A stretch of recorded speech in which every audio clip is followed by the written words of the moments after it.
नमस्कार, मैं हूं आपके साथ अली मतर। सबसे पहले रुक करते हैं एक बड़ी खबर की। समस्तीपुर से बड़ी खबर है, जहां पर करंट लगने से चालक की मौत हो गई है और मौत के बाद वाहन चालकों ने जमकर हंगामा किया है। समस्तीपुर पटना मार्ग को जाम कर दिया, आगजनी की गई। हालांकि मौके पर पुलिस बल मौजूद है और हालात पर काबू पाने की कोशिश कर रही है। और मुकेश हमारे साथ जुड़े हुए हैं। मुकेश, आखिर कैसे हुआ यह हादसा और क्या मांग कर रहे हैं लोग? जी अलीम, ये सुबह लगभग 8:30 बजे की घटना है, जब शहर के पटेल मैदान में विधानसभा चुनाव के लिए जिला प्रशासन के द्वारा वाहनों को जब्त करके रखा गया था और जितने भी चालक हैं वाहन के साथ ही रहते हैं।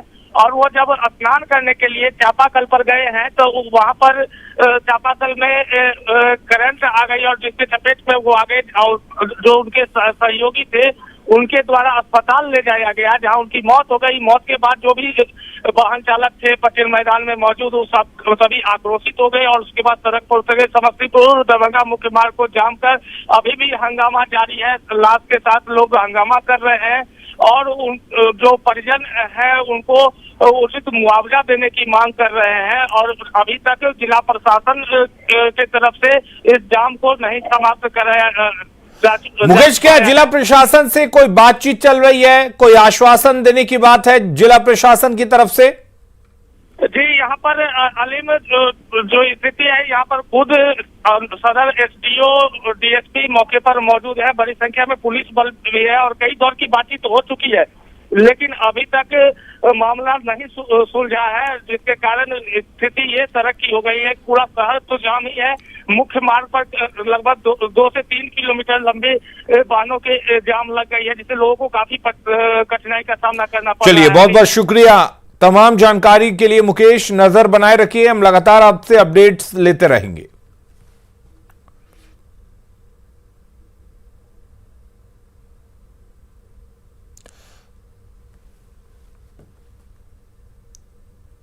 और सीधे लिए चलते हैं आपको जेपी नड्डा की चुनावी सभा में। बनेगा, स्टेट ऑफ आर्ट बनेगा, ये हम आपको बताना चाहते हैं, ये हम आपको बताना चाहते हैं। मेरे को बिहार की बहुत सी यादें। मैं एक बार 1980 में बनियापुर के चुनाव को देखने आया, नौजवान था। तो सीएमओ मतलब चीफ मेडिकल ऑफिसर, वो मेरा दोस्त था। तो बोला हमको भी इंतजाम करना पड़ रहा। मैंने कहा काहे का इंतजाम करना पड़ रहा? बोला अस्पताल में हमको ये बेड खाली कराने पड़ रहे हैं और हमको खून का इंतजाम करना पड़ रहा है, ब्लड यूनिट। तो हमने पूछा कि बिस्तर खाली करा रहे हो, जो थोड़े अच्छे पेशेंट हैं उनसे उनको हॉस्पिटल से भेज रहे हो, ये ब्लड का इंतजाम कर रहे हो, क्यों कर रहे हो? बोला कल चुनाव है। मैंने कहा तो क्या होगा? बोला 12 बजे से लोगों का आना शुरू हो जाएगा। मतलब इतनी मारा पीटी होगी, इतनी गोलियां चलेंगी कि हमको बेड खाली कराना पड़ता है उनके इंतजाम के लिए। यह बिहार बना दिया था, इसको हमको समझना चाहिए। वहां से निकाल के लाए हैं बिहार। और अगर विकास की बात करें, हाईवे पर 54,000 करोड़ रुपए खर्च हुआ है बिहार में।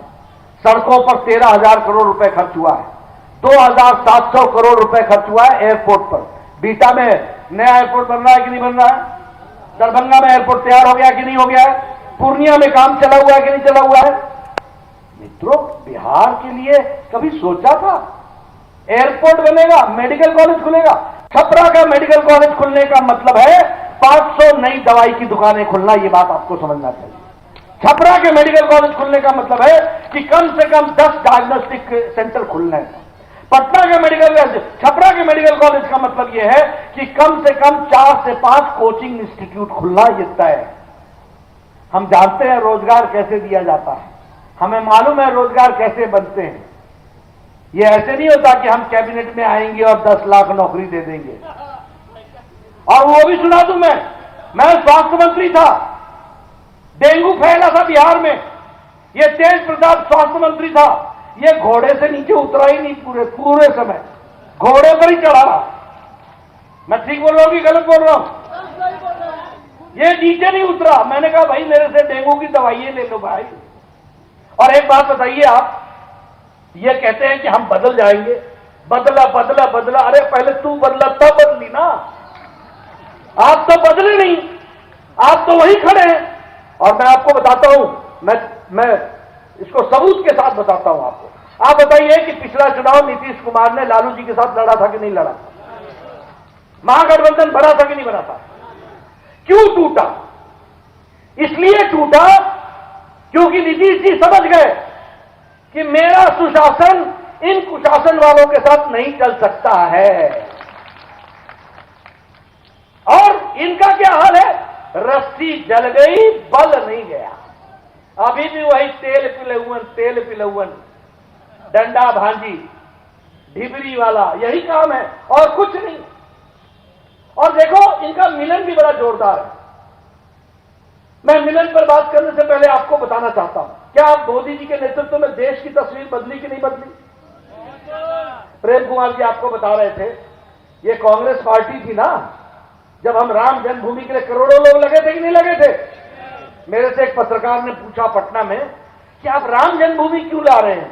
मैंने कहा राम जन्मभूमि इसलिए ला रहे हैं क्योंकि जब राम रथ यात्रा अडवाणी की निकली थी तो इसी बिहार की धरती पर लालू ने रोका था और यही के राम भक्त थे जिन्होंने आगे बढ़ करके राम जन्मभूमि में बढ़ चढ़ करके हिस्सा लिया था। ये बिहार के राष्ट्रपति। और कपिल सिब्बल ने क्या कहा सुप्रीम कोर्ट में, बतौर कांग्रेस के लॉयर क्या कहा? फैसला मत करो राम जन्मभूमि का, फैसला करोगे तो भारतीय जनता पार्टी को फायदा हो जाएगा। ये बतौर कांग्रेस के अधिवक्ता के रूप में उन्होंने कहा था। लटकाना, अटकाना, भटकाना कांग्रेस का कोई याराना है, ये कांग्रेस का काम है। और मोदी जी आए, आपने फिर से चुनाव जिता करके भेजा। वो मोदी जी 303 एमपी के साथ आए, दिन प्रतिदिन सुप्रीम कोर्ट की सुनवाई हुई और 1.5 महीने में सर्वसम्मति से फैसला हो गया कि। और सीएम नीतीश कुमार खगड़िया के बेलदौर पहुंचे हैं, जहां जेडीयू प्रत्याशी पन्ना लाल पटेल के पक्ष में चुनाव प्रचार कर रहे हैं। सीधे लिए चलते हैं। योजना मद की राशि थी, वो व्यय भी नहीं होता था, कोई काम नहीं होता था। बिहार का बजट क्या था? जब आप लोगों ने काम करने का मौका दिया तो जब काम संभालने आए तो उस साल का बजट 24,000 करोड़ रुपए का भी नहीं था। तो आप लोगों ने जब काम करने का मौका दिया तो हमने अपराध पर नियंत्रण किया। वैसे तो कुछ लोग गड़बड़ करने वाला रहता ही है, कुछ भी हो जाए, बाया दाया सोचना, बाया दाया किधर उधर करना, गड़बड़ करना, तो कुछ लोग तो ऐसा होता ही है। लेकिन इन सब चीजों के बावजूद अपराध पर कितना नियंत्रण हुआ? केंद्र सरकार के द्वारा सभी राज्य के अपराध के आंकड़े हर साल प्रकाशित होते हैं राष्ट्रीय अपराध अभिलेख ब्यूरो के माध्यम से। और आप जान लीजिए कि हम लोगों ने जितना नियंत्रित किया अपराध को, अब बिहार की हालत, इतनी बड़ी आबादी का राज्य, इतना बड़ा राज्य, और अपराध के मामलों में बिहार देश में 23वें नंबर पर चला गया है। अपराध पर इतना नियंत्रण हुआ है, यह बात अब फिर अच्छी तरह जान लीजिए। और बजट 24,000 करोड़ भी नहीं था, अब 2,11,000 करोड़ रुपया। हर साल प्रति व्यक्ति आय में वृद्धि 10.5% के दर से, और जो भी आपका जो सकल घरेलू उत्पाद, वो जब हम लोगों को काम करने का मौका मिला,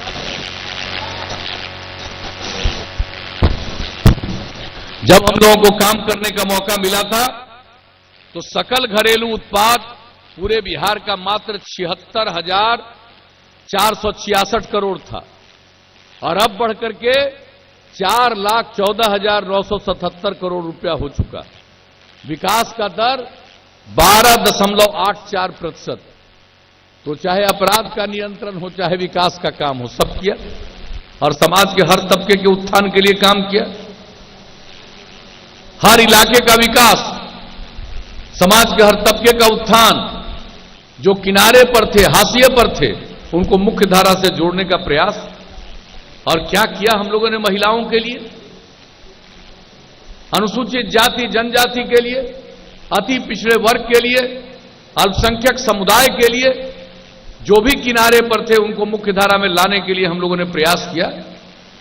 लोग ध्यान नहीं देते थे महिलाओं पर। और हम लोगों को जब काम करने का आपने मौका दिया तो सबसे पहला काम किया, पंचायती राज संस्थाओं में, नगर निकायों में महिलाओं को 50% का आरक्षण। नाम मात्र की कुछ महिलाएं जनप्रतिनिधि हुआ करती थी और अब 3 बार चुनाव हो गया। देख लीजिए कितनी बड़ी संख्या में पंचायती राज संस्थाओं में और नगर निकायों में महिलाएं अब आ। हम लोगों को जब काम करने का आपने मौका दिया तो सबसे पहला काम किया, पंचायती राज संस्थाओं में, नगर निकायों में महिलाओं को 50% का आरक्षण। नाम मात्र की कुछ महिलाएं जनप्रतिनिधि हुआ करती थी और अब 3 बार चुनाव हो गया। देख लीजिए कितनी बड़ी संख्या में पंचायती राज संस्थाओं में और नगर निकायों में महिलाएं अब आ गई। कितनी जागृति आई है। स्कूल में भी पढ़ा नहीं पाते थे, हमने पोशाक योजना, साइकिल योजना की शुरुआत की। लड़कियों की संख्या बहुत कम, अब लड़के लड़की की संख्या बराबर हो गई। और इस बार जो मैट्रिक की परीक्षा हुई उसमें परीक्षार्थी में लड़की की संख्या लड़कों से भी थोड़ा ज्यादा थी। अब इतना बड़ा परिवर्तन हो गया, सोच लीजिए। महिलाओं को और जागरूक करने के लिए हमने जीविका समूह की योजना शुरू की। 10 लाख जीविका समूह का लक्ष्य था, पूरा किया, अब उसके आगे और बढ़ा रहे हैं। 1 करोड़ 20 लाख से ज्यादा महिलाएं जुड़ गई। कितनी जागृति आई है। जब तक पुरुष और महिला सब काम नहीं करेंगे तब तक समाज आगे नहीं बढ़ेगा। इसी को ध्यान में रख करके हम लोगों ने महिलाओं के उत्थान के लिए काम किया। तो बहनों और भाइयों, यही सब काम जब भी हुआ, सड़क बनाने का काम, स्कूल अस्पताल का काम, सब करते रहे। अनेक अवसरों पर हम इन बातों की चर्चा करते रहे। हम तो अपने साथियों से कहेंगे कि एक एक बात की जानकारी देनी चाहिए और नई पीढ़ी के हमारे जो पुरुष बच्चे और बच्चियां हैं उनको बताना चाहिए। क्या बुरा हाल था पहले, घर से निकलना मुश्किल था। आज देखिए कैसा वातावरण बदला है। तो आप लोगों ने काम करने का मौका दिया तो हमने हर जगह विकास का काम, सबके उत्थान का काम किया। और अब आपको सबको पता है किस तरह से कितना काम हुआ। पहले क्या हालत रहती थी सड़कों की, पुलों की। और हमने क्या लक्ष्य रखा था कि जो राजधानी पटना से सबसे दूर का इलाका है, जैसे किशनगंज वगैरह का, वहां से चल करके पटना पहुंचने में 6 घंटे से ज्यादा समय नहीं लगना चाहिए। वो लक्ष्य लगभग प्राप्त किया।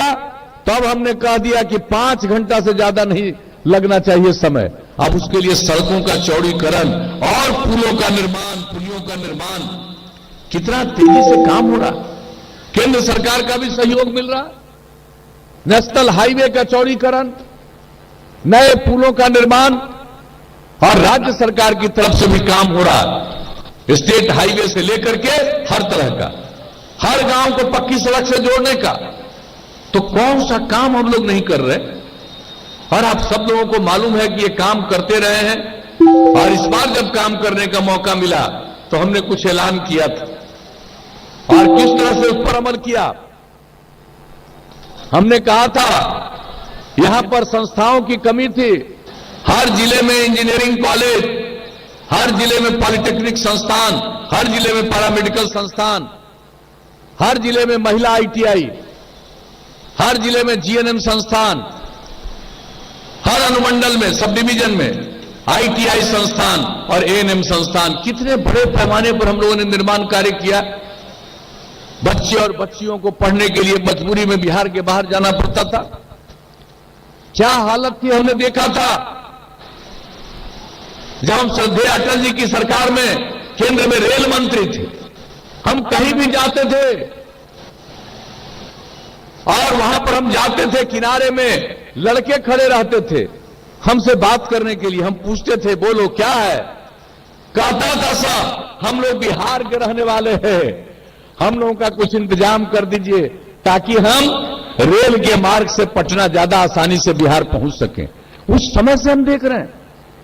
और आज सोच लीजिए, संस्थान नहीं तो सब संस्थानों का निर्माण और ये सब काम तो हम करते ही यही है।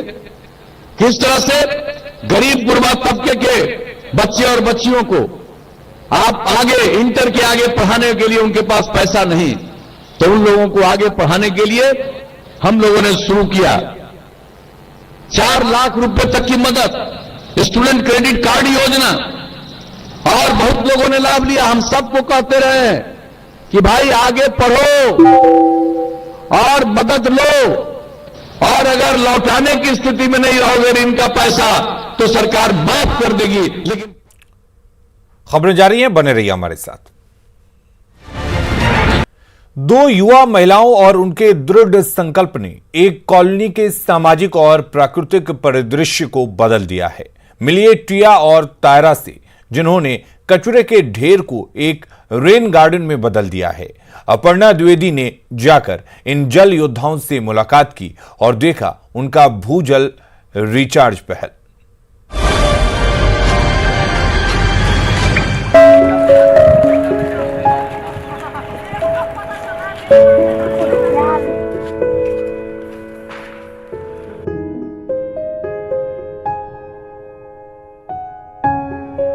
तायरा और मैंने इस प्रोजेक्ट की शुरुआत तब की जब हमने एक रिपोर्ट में देखा कि 2 करोड़ की आबादी के लिए सिर्फ 1200 वाटर हार्वेस्टिंग यूनिट्स हैं। पानी की बढ़ती समस्या को देखते हुए हमने सोचा कि हम सबको साथ मिलकर काम करना चाहिए।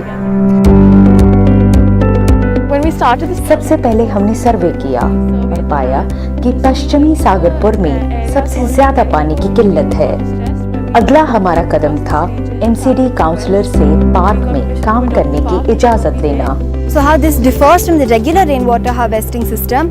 रेन वाटर हार्वेस्टिंग सिस्टम में कुआं खोदा जाता है, लेकिन बायोस्वेल में इस पूरे पार्क में 3 फीट गहरी जमीन की खुदाई की गई, फिर बड़े पत्थरों से उसे ढका गया, उसके ऊपर छिद्रित पाइप लगाई गई और छोटे पत्थरों और मिट्टी से ढक दिया गया। फिर हमने उस पर छोटे पेड़ पौधे लगाए जिसके लिए वो इस पूरी कड़ी को बांध सके। And then we also planted shrubs and local hedge grass, low hedge grass, so that it helps bind the soil. कभी कचरे का पहाड़ होता था ये जगह पे, यहाँ पे लोग इसको कूड़े वाला कलर कहते थे, लेकिन आज वो कूड़े वाला कलर ये ग्रीन पार्क के रूप में डेवलप होकर के आज सागरपुर के हजारों लोगों को जीवन दान दे रहा है। पानी का संरक्षण एक व्यक्तिगत कार्य नहीं है। एक छोटी सी पहल बड़ा बदलाव ला सकती है।